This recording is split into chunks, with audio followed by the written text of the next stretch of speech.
राधे राधे। ये वीडियो मैं Brisbane Australia से बना रहा हूँ और इस वीडियो में मैं आपको ये बताना चाहता हूँ कि मैं 2 महीने पहले इंडिया गया था और वहाँ से फुल मस्ती करके फ्रेश होकर वापस ऑस्ट्रेलिया में आया हूँ गधा मजदूरी करने।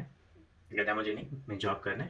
सो आज का वीडियो का टॉपिक होगा कि मैंने जो यहाँ पे जितनी भी स्टार्टिंग से लेके अभी तक मतलब अराउंड 4 साढ़े 4 साल में जितनी भी सिक्योरिटी की जॉब की है उसका एक अलग से सीक्वेंस बनाऊं और उससे मैं आपको ये बताऊं कि हर जॉब पे क्या क्या डिफिकल्टीज होती है, क्या क्या अच्छा लगता है, कैसे हमें वहाँ पे पब्लिक को हैंडल करना है, अपने मैनेजर को हैंडल करना है, कैसे अपने को ब्रेक मिलती है, कितनी ब्रेक मिलती है और कैसे पेमेंट मिलता है और कितना पेमेंट मिलता है और कब मिलता है। सो स्टार्ट करता हूँ मेरा लास्ट वीक का। हालांकि मैं आपको पिछले 4 साल का भी पूरी स्टोरी बताऊंगा। 4 साल पहले वाली स्टोरी और अभी की स्टोरी में ज्यादा डिफरेंस नहीं है, सिर्फ डिफरेंस है तो डॉलर का। पहले जो डॉलर मिलते थे वो बहुत लो मिलते थे, लेकिन कोविड के बाद डॉलर ज्यादा मिलने लगे। लास्ट फ्राइडे सैटरडे संडे मुझे 3 दिन की शिफ्ट मिली थी और वो शिफ्ट थी फेस्टिवल जॉब की और फेस्टिवल और इवेंट्स जॉब, जो कि मैं एज ए सिक्योरिटी ऑफिसर वहाँ पे काम करता हूँ। अब सिक्योरिटी ऑफिसर इसलिए बोल रहा हूँ कि जो मुझे लाइसेंस मिला है उस पर सिक्योरिटी ऑफिसर लिखा रहता है और जो यहाँ पे गोरे हैं या फिर जो हमारा सुपरवाइजर होगा या फिर जो भी हमारा कॉन्ट्रैक्टर होगा, मेन कंपनी का कॉन्ट्रैक्टर, वो हमें एज ए सिक्योरिटी ऑफिसर ही बुलाएगा। लेकिन जो अपने देसी लोग होते हैं वो उसको सिक्योरिटी गार्ड बोलते हैं। वहां पे मुझे एज ए सिक्योरिटी गार्ड की जॉब मिली थी, मुझे नहीं, बहुत सारे लोग, कम से कम 50-55 गार्ड्स थे वहां पे। और जैसे ही शाम होने लगी वहां पे और गार्ड्स की जरूरत पड़ रही थी, लेकिन अभी मार्केट में गार्ड्स बहुत कम है। सिक्योरिटी ऑफिसर या सिक्योरिटी गार्ड्स की बात नहीं कर रहा हूँ, यहाँ पे जितने भी जॉब्स हैं वहाँ अभी के टाइम ऐसा है कि जॉब्स बहुत है मार्केट में और जॉब्स करने वाले कम है, इसलिए बहुत सारी कंपनियां और बिजनेस अभी भी बहुत स्लो चल रही है। बट अभी इंटरनेशनल स्टूडेंट्स को फुल टाइम वर्क परमिट मिल गया है और भी लोग अभी आ रहे हैं, तो शायद कुछ महीनों या 1 साल तक ये सिस्टम बैलेंस हो जाएगा। अभी आता हूँ अपने स्टोरी पे। मुझे फ्राइडे सैटरडे संडे की जॉब मिली। अब जॉब कितने आवर्स की थी पहले वो बताता हूँ।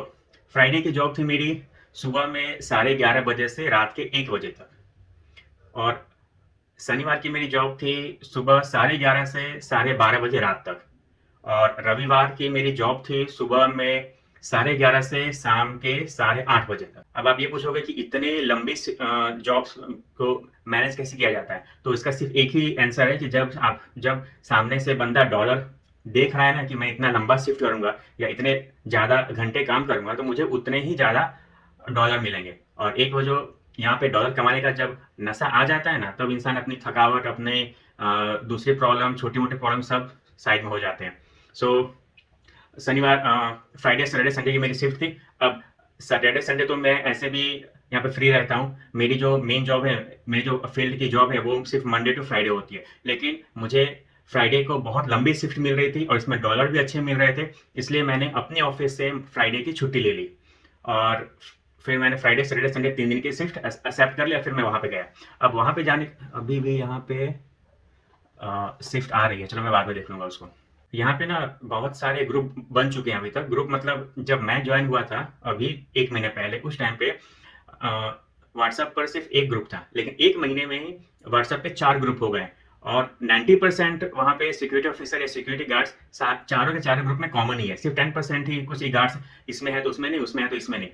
ऐसा चल रहा है। अभी यहाँ पे मैं जब वीडियो ले रहा हूँ तो ऊपर से पूरा क्या बोलते हैं, व्हाट्सएप पर नोटिफिकेशन आ रहा है कि इस जगह पे इतने टाइम के लिए इतने डॉलर में शिफ्ट है, तो जिसको जाना है वो जाए। लेकिन अभी इतनी शिफ्टें इसलिए आ रही हैं क्योंकि मार्केट में गार्ड्स की बहुत कमी है और जो अभी नए आ रहे हैं पहले वो आएंगे, ट्रेनिंग लेंगे, लाइसेंस मिलेगा, फिर वो जाकर सिक्योरिटी ऑफिसर या सिक्योरिटी गार्ड की जॉब कर पाएंगे। तो उसमें कुछ 1.5-2 महीने का टाइम लग जाता है। ऐसा नहीं कि आज आप आए और एक वीक में या फिर 4 दिन में आपका काम स्टार्ट हो जाएगा, ऐसा यहाँ पे नहीं होता। आता हूँ मैं अपनी स्टोरी पे। मैंने फ्राइडे की छुट्टी ले ली और मुझे पहुंचना था 11:30 को। मैं पहुंच गया वहां पे 11 बजे।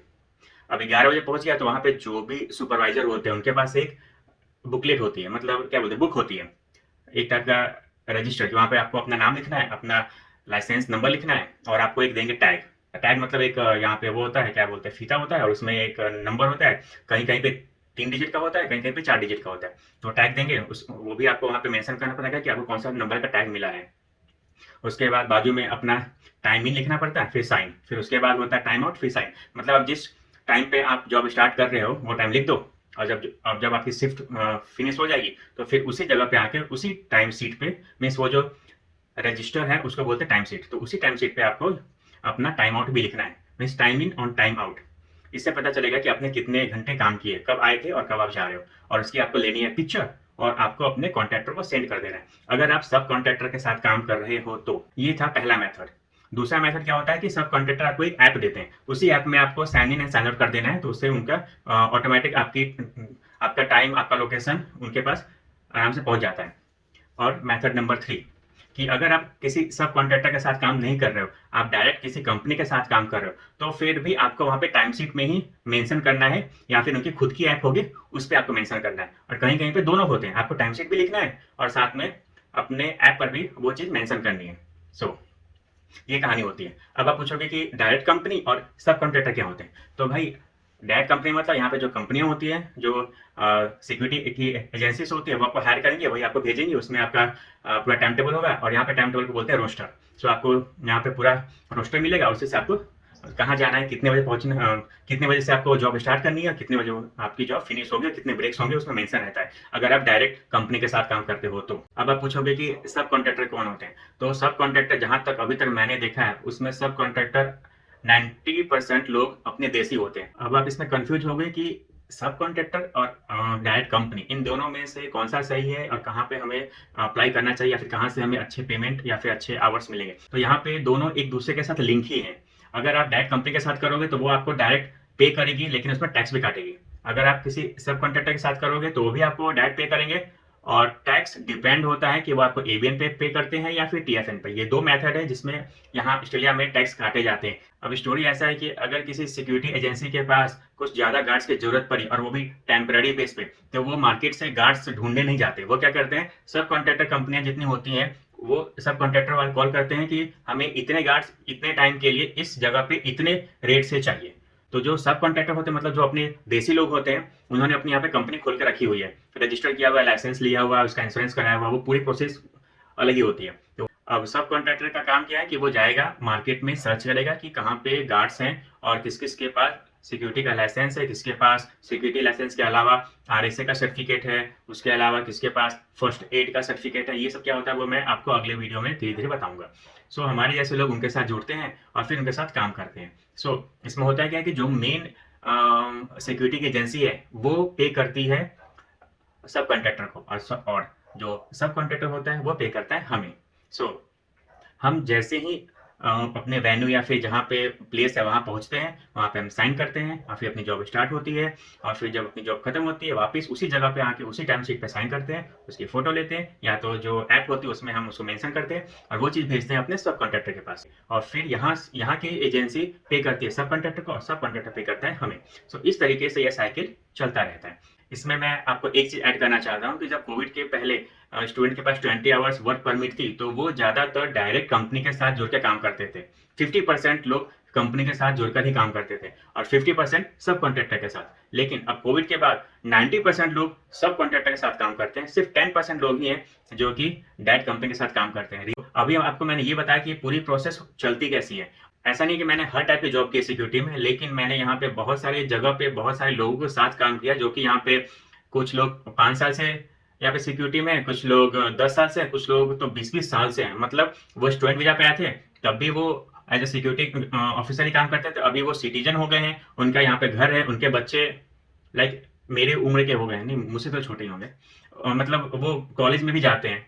तो भी वो जो अंकल हैं, अभी तो अंकल हो गए हैं, तो वो अंकल अभी भी सिक्योरिटी ऑफिसर या सिक्योरिटी गार्ड के पोस्ट में ही काम कर रहे हैं। बोल रहे हैं कि अब इसमें ही मुझे मजा आता है, अब इसमें सेट हो गया हूँ, तो इसमें अच्छे पे मिलते हैं, इसी से मैंने अपने घर बनाया, बच्चों को पढ़ाया। मतलब यहाँ पे तो फीस नहीं होती स्कूल में, लेकिन फिर भी जो भी पेमेंट देनी होती है वो सब, मतलब पूरा खर्चा उनका अभी से, जब आए थे तब से लेकर अभी तक वो सिक्योरिटी जॉब से ही पूरा कर रहे हैं, तो वो इसमें सेट हो गए हैं।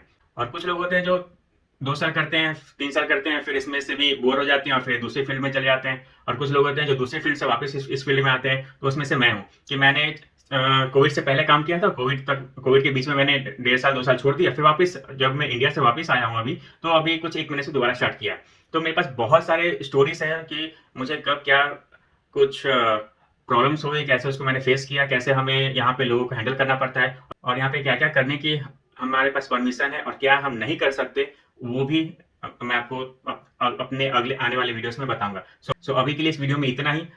आने वाली वीडियोस में मैं आपको अपने हर टाइप के जॉब्स के एक्सपीरियंस बताऊंगा, स्टोरी बताऊंगा कि उससे आपको ये पता चले कि अगर आप ऑस्ट्रेलिया में आना चाहते हो या फिर आने की प्लानिंग कर रहे हो तो क्या आप इस टाइप की जॉब में सेट हो पाओगे। अगर सेट होते हो तो फिर सर्च करना यहाँ पे आके, अगर सेट नहीं होते तो कोई और जॉब आप यहाँ पे सर्च कर सकते हो। सो फिलहाल इस वीडियो में इतना ही, और ये वीडियो देखने के लिए आप लोगों का बहुत बहुत धन्यवाद।